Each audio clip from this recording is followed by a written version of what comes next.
নমস্কাৰ high school math and সায়েন্সলৈ স্বাগতম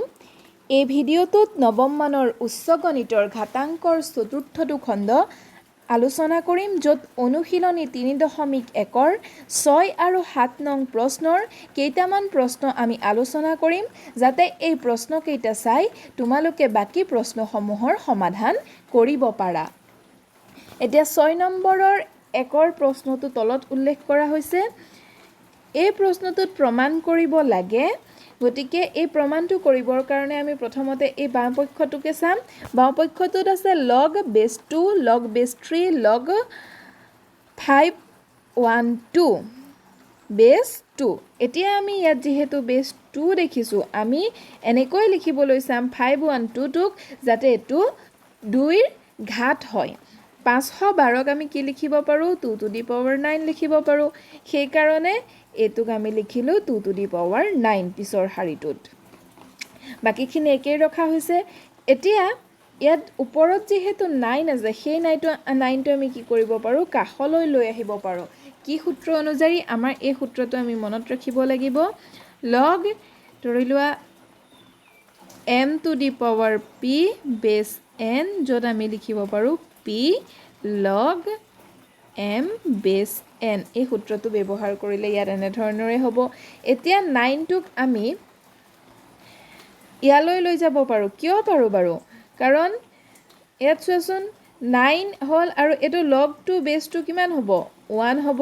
9 into 1 ইয়াত আসলতে পিছৰটো খাৰিত কি আহে 9 into 1 9 আহে এতিয়া 9 টো আমি যদি ইয়াত নিলিখাৰ কথাটো ভাবো ইয়াত লিখো তেনেহলে এই 9 টো কোৰ পৰা আহিল বাৰু এই 9 টো আমি এইটোৰ পৰা আহিছে বুলি ধৰিব পাৰো ইয়াৰ ওপৰত 9 থাকিলে হে সূত্ৰ ব্যৱহাৰ কৰিলে ইয়াৰ আগলৈ 9 গুছি আহে গতিকে আমি কি কৰিলো হে 9 টো log এইটোৰ পৰা আহিছে base 3 ৰ পৰা আহিছে বুলি ধৰি লৈ এটো ওপৰত লিখি দিলো এতিয়া 9 টোক আমি কি লিখিব পাৰো 3 স্কয়াৰ লিখিব পাৰো গতিকে 3 স্কয়াৰ লিখিলো এতিয়া এইটোৰ পৰা কি লিখিব পাৰো 2 টো আগলৈ আনি লিখিব পাৰো 2 টো আগলৈ আনি লিখিলে 2 log 3 base 3 হল হয় তেতিয়া হলে আমি কি পালো হয় 2 into 1 গতিকে ইয়াৰ পৰা আমি 2 টো পাম এতিয়া এই 2 টো আমি কি কৰিব পাৰো ইয়াৰ আগলৈ নি লিখিব পাৰো log 2 সোৱাচোন ইয়াৰ আগত নি যদি লিখো 2 log base 2 হল হয় তেতিয়া এই 2 টো কিন্তু আগলৈ কৰ পৰা আহিল বুলি আমি ক'ব পাৰো ইয়াৰ পৰা আহিল বুলিও আমি লিখিব পাৰো গতিকে ইয়াত কি কৰিলো এই 2 টো যেতিয়া আগলৈ লৈ গলো তেতিয়া ইয়াত আহিল log 2 base 2 এতিয়া log 2 base 2 কিমান হয় log 2 base 2 1 হয় গতিকে আমি পালো আমাৰ সোঁপক্ষত থকা সংখ্যাটো এনে ধৰণৰে এই প্ৰমাণটো আমি কৰিব পাৰো তোমালোকে ইয়াত এটা কথা মনত ৰাখিবা যেতিয়া আমি এডভান্সৰ অংক কৰো আমি সাধাৰণতে অংকটো ছুটি কৰিবলৈ চাও এনে কৰাৰ কাৰণটো হ'ল যে পৰীক্ষাত যাতে গোটেই প্ৰশ্নখন আমি সময়মতে কৰিব পাৰো পৰীক্ষাত প্ৰশ্ন কাকতখন কৰোতে যথেষ্ট সময়ৰ প্ৰয়োজন হয় সেই কাৰণে আমি কিছুমান ষ্টেপ স্কিপ কৰিবলৈ চাও এতিয়া 2 নম্বৰৰ প্ৰশ্নটো আছে log base 6 log 8 base root 2 এতিয়া আমি কি কৰিব লাগিব 8 টোক যাতে base root 2 নিচিনাকৈ লিখিব পাৰো হেতুক চাম root 2 নিচিনাকৈ লিখিব পাৰিলেহে তেতিয়া আমাৰ অংকটো কৰিবলৈ সহজ পাম এতিয়া আমি 2 to the power 3 মানে 8 বুলি জানো হয়নে আকৌ 2 টোক আমি কি লিখিব পাৰো root 2 into square বুলি লিখিব পাৰো হয়নে তাৰ ওপৰত আকৌ 3 এটা আছে গতিকে 2 into 3 আমি কি পালো root 2 to the power 6 পালো এতিয়া এই হাৰিটো জানিলে বাকিখিনি আমি কৰিব পাৰিম ইয়াত বাওপক্ষটো লৈ লৈছো বাওপক্ষত 8 টো আমি কি লিখিলো 2 to the power 3 লিখিলো আকৌ 2 টো কি লিখিলো root 2 বুলি লিখি ওপৰত কি দিছিলো 2 into 3 কৰিছিলো ইয়াত এই মাত্ৰ দেখুৱাৰ নিচিনাকৈ ইয়াত এটো দেখুৱা হৈছে কেনেকৈ পাইছো 2 into 3 হলে 6 হয় গতিকে ইয়াত আমি কি পালো পিছৰটো হাৰিত যে log ইয়াত চোৱাচোন এই 6 টো সূত্ৰ অনুযায়ী কলৈ গুছি আহে আগলৈ গুছি আহে আগলৈ গুচি আহিলে কি হ'ব এই আগলৈ আহি বহুৱাতকৈ আমি যদি ইয়াত বহুৱাই দিওঁ তেতিয়াহ'লে আমাৰ অংকটো সমাধান কৰিবলৈ সুবিধা হ'ব ইয়াত মই এটা শাৰী লিখা নাই যিটো শাৰী লিখা নাই মই সেইটো তোমালোকক দেখুৱাই দিছোঁ তোমালোকে অংকটো বুজি পালে নিজেও এনে ধৰণৰে স্কিপ কৰি লিখিব পাৰিবা log 6 ইনটু ইয়াৰ আগত 6 টো আহি গ'ল ধৰি লোৱা log √2 বেছ √2 এই শাৰীটো তাৰ পিছতে এই শাৰীটো কি হৈ গ'ল 1 হৈ গ'ল হয়নে নহয় 6 পূৰণ 1 6 হ'ল এই 6টো আমি পিছৰটো শাৰীত কিহত লিখিব পাৰো log 6 ওপৰত এনে ধৰণৰে লিখিব পাৰো বেছ 6 এতিয়া এটো কি হৈছে সূত্ৰ অনুযায়ী হৈছে আমি এই সূত্ৰটো জানোই হয়নে ইতিমধ্যে তোমালোকক মই এবাৰ আকৌ লিখি দিছিলো যে log p m বেছ n এটো হলে কি হয় কি আমি উলুটাই কি পাও log n m p ওপৰত গুচি যায় হয়নে ইয়াতো ঠিক তেনে ধৰণৰে ওপৰলৈ গুচি গৈছে গতিকে log 6 বেছ 6 এটোৰ পৰা কিমান পালো 1 পালো ইয়াত আমাক যেটো সমপক্ষ দি আছে হেতু আমি পালো গৈ এতিয়া 4 নম্বৰ প্ৰশ্নটো চাও 3 নম্বৰ প্ৰশ্নটো একে ধৰণৰ প্ৰশ্ন আছিল সেই ধৰণৰ বাবে মই কৰা নাই তোমালোকে এটো নিজে ঘৰত কৰিবা 4 নম্বৰ প্ৰশ্নটোত তলত উল্লেখ কৰা ধৰণৰ যত আমি বাওপক্ষত পাইছো এইখিনি অংশ আৰু সোপক্ষত এটো প্ৰমাণ কৰিব গৈ লাগে আমাৰ যেহেতু বাওপক্ষটো ডাঙৰ হৈ আছে আমি বাওপক্ষৰ পৰা আৰম্ভ কৰিম এতিয়া ইয়াত কি কৰিব লাগে log 16 বেছ 9 ইনটু log 10 বেছ 4 ইনটু log 2 বেছ 10 একেটাক আমি সৰল কৰিবলৈ চাম এতিয়া আমি এটো কি লিখিব পাৰো log 16 বেছ 9 এটোক আমি কেনে ধৰণৰেও লিখিব পাৰো log 16 এটো বেছ 10 হিচাপে লব পাৰো আৰু এটোক কেনেকৈ লব পাৰো log 9 বেছ 10 হিচাপে লব পাৰো তেনে ধৰণৰে আমি এটোক লিখিব পাৰো দ্বিতীয়টো শাৰীটো ঠিক তেনে ধৰণৰে কৰিব পাৰো log 10 বেছ 10 log 4 বেছ 10 ইয়াত বেছ 10 লোৱাৰ চিন্তাটো আমি কিয় কৰিলো মই তোমালোকক আগতেও কৈছো যে আমি বেছটো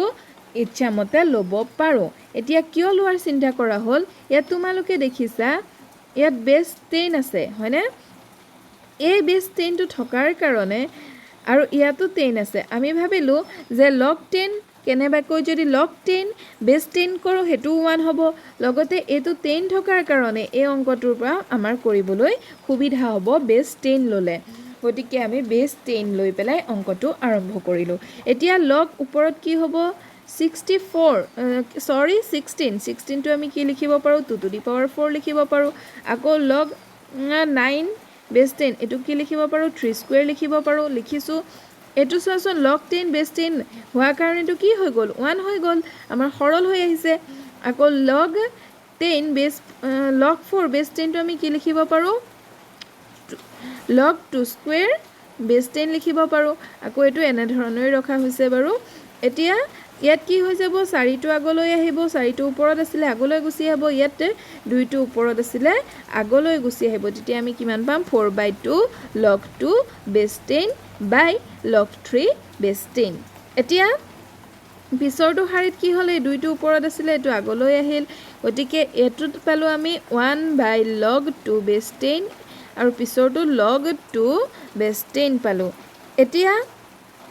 কি হ'ল চাই লোৱা log 2 এটো কি হ'ল 4 ৰে আমি 4 ক আমি 2 ৰে হৰণ কৰিলে কেইবাৰ যাব 2 বাৰ যাব বা এনেকৈ ক'ব পাৰো এই দুইটা তলৰ দুটা পূৰণ হলে 2 দুগুণ 4 4 ৰে 4 হৰণ কৰিলে এবাৰ গতিকে কটা কটি গল এটো আমাক নালাগে হয়নে এতিয়া ইয়াত log 2 বেছ 10 আছে এটোৰে এটোকো কাটিব পাৰো ওপৰত কি থাকিলে log 2 বেছ এনে ধৰণৰ থাকি গল log 2 বেছ 10 থাকিল আৰু তলত থাকিল log 3 বেছ 10 হয়নে নহয় ওপৰত এটো শাৰী থাকিল আৰু তলত এইকণ থাকি গল এতিয়া এটোৰ পৰা আমি কি লিখিব পাৰো দুইটাকে বেছ 10 আমি নিজে ইয়াত যেনেকৈ কৰি লৈছিলো এটোৰ পৰা উলুটাই এটোলৈ যাব নোৱাৰো জানো গতিকে ইয়াতো আমি লিখিব পাৰো log 2 বেছ 3 বুলি এনে ধৰণৰে এই অংকটো আমি কৰিব পাৰো এতিয়া 5 নম্বৰ প্ৰশ্নটো ইম্পৰ্টেণ্ট প্ৰশ্ন এটা 5 নম্বৰৰ অংকটোৰ দৰে তোমালোকে 6 7 এই অংকটো কৰিব পাৰিবা লগতে 7ৰ 3 4 5 এই প্ৰশ্নকেইটা একে ধৰণৰেই তোমালোকে কৰিব পাৰিবা গতিকে মই 7ৰ 5 নম্বৰৰ প্ৰশ্নটো কৰি দিছোঁ এই প্ৰশ্নটো চাই তোমালোকে বাকি কেইটা প্ৰশ্নৰ সমাধান কৰিবা এতিয়া 5ৰ প্ৰশ্নটো যি অংশটো দিয়া আছে বাওঁপক্ষটো আমি পাতি ললোঁ বাওঁপক্ষটো পাতি লোৱাৰ পিছত আমি কৰা কাৰ্যকেইটা চাওঁ এতিয়া 7টো পূৰণ হৈ আছে হেতুক আমি পূৰণ কৰি ৰাখিলোঁ এটোত কি হৈ আছে 16/15 যাক আমি কি কৰিব পাৰোঁ লগৰ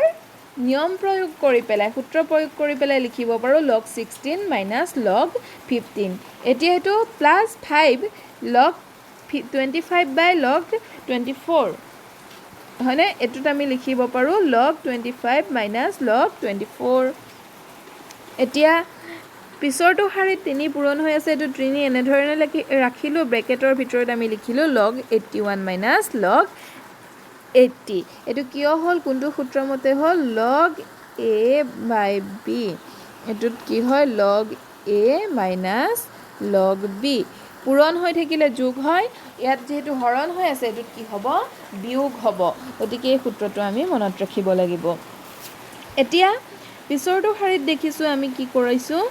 যে log 16 টো আমি কি লিখিব পাৰোঁ 2 to the power 4 যেতিয়া আমাক পাৱাৰত লিখাৰ সুবিধা থাকে আমি কিন্তু পাৱাৰত লিখিম বেছটো কি আছে চাই পেলাই ইয়াত যেহেতু বেছৰ উল্লেখ নাই গতিকে আমি ইয়াত কি লিখিলোঁ 2 to the power 4 বুলি লিখিলোঁ এতিয়া log 15 এটো কি বুলি লিখিব পাৰোঁ 3 × 5 আৰু এক কথা মনত ৰাখিবা যদি পূৰণ কৰি পেলাই লিখাৰ সুবিধা আছে এনে ধৰণৰ যেনেকৈ 15টো লিখিলোঁ তেনে ধৰণৰ যদি আমি লিখিব পাৰোঁ লগত আমি তেনে ধৰণৰেও লিখি ল'ম যাতে অংকটো কৰিবলৈ সুবিধা হয় পিছৰ অংককেইটাত তোমালোকে ঠিক এনে ধৰণৰে লিখিয়ে অংককেইটা সমাধান কৰিব পাৰিবা এতিয়া 5 log 25ক কি লিখিব পাৰোঁ 5 স্কয়াৰ লিখিব পাৰোঁ হ'ল আকৌ log 24ক কি লিখিব পাৰোঁ 8 × 3 = 24 8টোক আকৌ 2 কিউব লিখিব পাৰোঁ 2 কিউব * 3 লিখিব পাৰোঁ মানে এটো 24ক এই দুটাৰ পূৰণফল হিচাপে লিখিব পাৰোঁ আকৌ 81ক 3 to the power 4 লিখিব পাৰোঁ আৰু 80ক আমি লিখিব পাৰোঁ 2 to the power 4 × 5 এনে ধৰণৰে 16 পূৰণ 5 বুলি লিখিব পাৰোঁ 16 পূৰণ 5 16টোক আমি 2 to the power 4 বুলি লিখিলোঁ এতিয়া 4টো আগলৈ আহিল এটো হ'ল 4 log 2 আকৌ এটো যেহেতু পূৰণ হৈ আছে পূৰণ হৈ থাকিলে log কি হৈ যায় যোগ হৈ পেলাই ভাগে গতিকে log 3 + log 5 + 5 * এটো দুইটোৰ আগলৈ আহিল 2 log 5 মাইনাছ এতিয়া কি হ'ব ব্ৰেকেট আমি উঠাই দিয়া নাই সেইকাৰণে মাজৰ চিনটো কিন্তু সলনি কৰি থকা নাই log 2 কিউব + log 3 প্লাছ ইয়াত 4টো ওপৰত আছিলে আগলৈ আহিল 4 log 3 মাইনাছ আমি কি পালোঁ আকৌ ইয়াত 4টো ওপৰত আছিলে আগলৈ আহিল আৰু পূৰণ চিন আছিলে কাৰণে ইয়াত যোগ হ'ল এতিয়া আমি ব্ৰেকেট উঠোৱাৰ কাম কৰিম এতিয়া 7ৰে 4ক 7টোৱে গোটেইটোৰ সৈতে পূৰণ হৈ আছে গতিকে 7ৰে 4ক পূৰণ কৰিলোঁ 28 log 2 মাইনাছ log 3 মাইনাছ আৰু প্লাছ ইয়াত কি হৈ গ'ল মাইনাছ হ'ল এতিয়া 7 log 5 হ'ল আকৌ প্লাছ 5 × 2 log 2 মানে 10 log 5 আকৌ 5 এই শাৰীটো আমি যদি চাওঁ তেতিয়াহ'লে আমি কি পাম 3টো আগলৈ আহিব 3টো আগলৈ আহিলে 3 log 2 হয়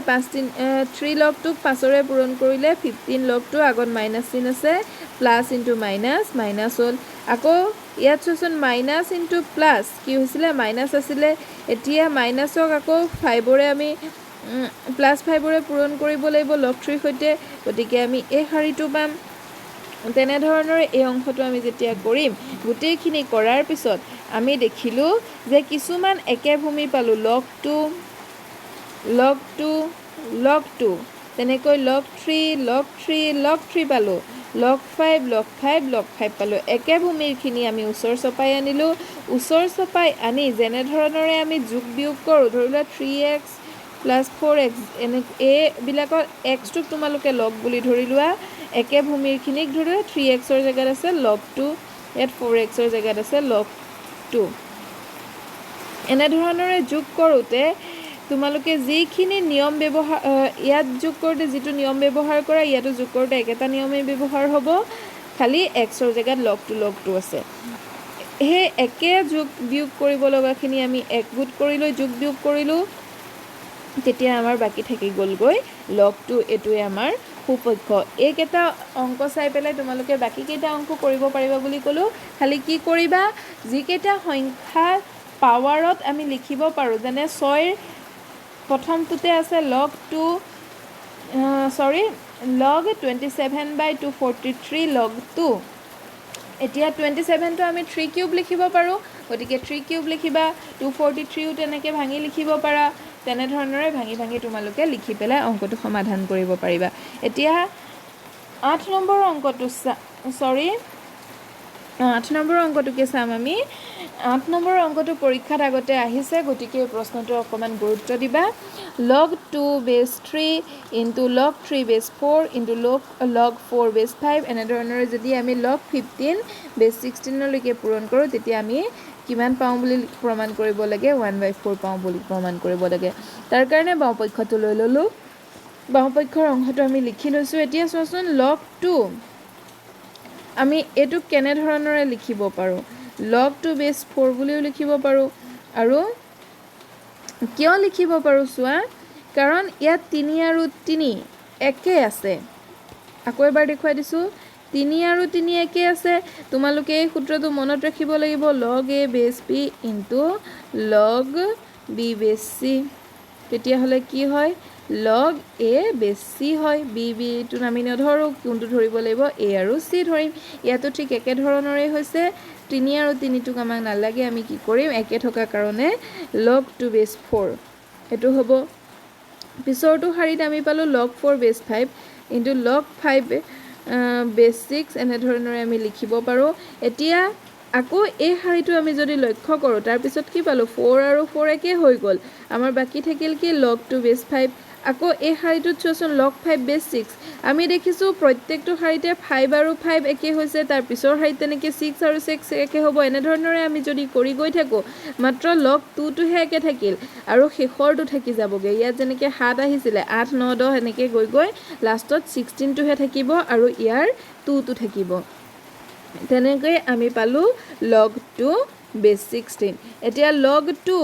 base 16 এটোক আমি কি লিখিব পাৰো log 2 base 10 by log 16 base 10 হিচাপে লিখিব পাৰো আগতে এই নিয়মটো আমি কৰিছো এটো কোনটো সূত্ৰ log a b টোক আমি কি লিখিব পাৰো log a base c log b base c এনে ধৰণৰ লিখিব পাৰো গতিকে সেই সূত্ৰটোকে আমি ইয়াত ব্যৱহাৰ কৰি পেলাই লিখিছো এতিয়া 16 টো আমি লিখিব পাৰো পিছত 2 to the power 4 গতিকে ইয়াৰ পৰা 4 টো আগলৈ গুছি আহিব এটুত কি হ'ব 1/4 হ'বগে আৰু ওপৰত থাকি log 2 base 10 এই দুটা কটাকটি কৰিলে 1 হ'ব গতিকে আমাৰ সুপক্ষৰ যেটো সংখ্যা আছিল সেই সংখ্যাটো আমি লাভ কৰিলো 7 নম্বৰৰ 2 প্ৰশ্নটো চাও 7 নম্বৰৰ 2 প্ৰশ্নটোত আছে log 10 base 2 minus log 125 base 8 এই অংকটো একেবাৰে সহজতে আমি সমাধান কৰিব পাৰো এতিয়া 10 টো আমি কি লিখিব পাৰো 2 into 5 লিখিব পাৰো আৰু এটো কি লিখিব পাৰো 5 কিউব লিখিব পাৰো এটো 2 কিউব লিখিব পাৰো এতিয়া এনে ধৰণৰে ভাঙি আহি যদি আমি অংকটো কৰো ঠিক এনে ধৰণৰে আমি প্ৰশ্নটোৰ উত্তৰ পামগৈ এই প্ৰশ্নটো তোমালোকে ভালদৰে চাই লবা এতিয়া 7 নম্বৰটোত সৰল কৰা 6 নম্বৰ অংকটো চাম যত আছে 3/2 log 3 plus log root 8 plus log root 125 তলত আছে log 2 log 3 log 5 এতিয়া এই প্ৰশ্নটো সমাধান কৰিবৰ কাৰণে আমি কি কৰিলো log মাত্ৰ এই শাৰী কেইটা হলনি লিখিছো log root 8 হেতুক আমি কি লিখিলো root 8 টোক log root 2 to the power 3 লিখিলো আকৌ এটো শাৰী হলনি কৰি লিখিলো এটো লিখিলো log root 5 to the power 3 এতিয়া এটো আগত 3/2 আছে এটোৰ ওপৰত কি লিখিব পাৰো বাৰু এতিয়া এনেকৈ হৈ গল log 2 to the power 3 এনে ধৰণৰে হৈ গল এইটো আমি কি লিখিব পাৰোঁ log 2 to the power 3/2 লিখিব পাৰোঁ আমি √2টোক কি লিখিব পাৰোঁ 1/2 লিখিব নোৱাৰো জানো এনে ধৰণৰ সৰি মই আৰু অকমান জেগা ল'ম এতিয়া আমি √2টোক আমি কি লিখিব পাৰোঁ 2 to the power 1/2 লিখিব পাৰোঁ গতিকে √2 to the power 3 ক আমি কি লিখিব পাৰোঁ 2 to the power 3/2 লিখিব পাৰোঁ হয়নে গতিকে ইয়াৰ পৰা এইটো শাৰী এনে ধৰণৰ লিখিছোঁ আৰু ইয়াত একে ধৰণৰে 5ৰ ওপৰত 3/2 লিখিলোঁ এতিয়া এইকেইটা কি হৈ যাব যিহেতু ওপৰত আছে গতিকে এইকেইটা কলৈ আহিব তললৈ কাষলৈ আহি যাব এতিয়া কাষলৈ লিখিলোঁ 3/2 একেটা সংখ্যা আহিছে গতিকে 3/2 আমি কমন ল'ম যেতিয়া আমাৰ থাকিলে log 3 plus log 2 plus log 5 তলতো একেটা শাৰীয়ে আছে এই দুটা কেনসেল হ'ব কেনসেল হ'লে থাকিব 3/2 আশা কৰিছোঁ তোমালোকে এই অংককেইটা বুজি পাইছা পিছৰ ভিডিঅ'টোত বাকি পাঠটোৰ অংককেইটা আনিবলৈ মই যত্ন কৰিম ধন্যবাদ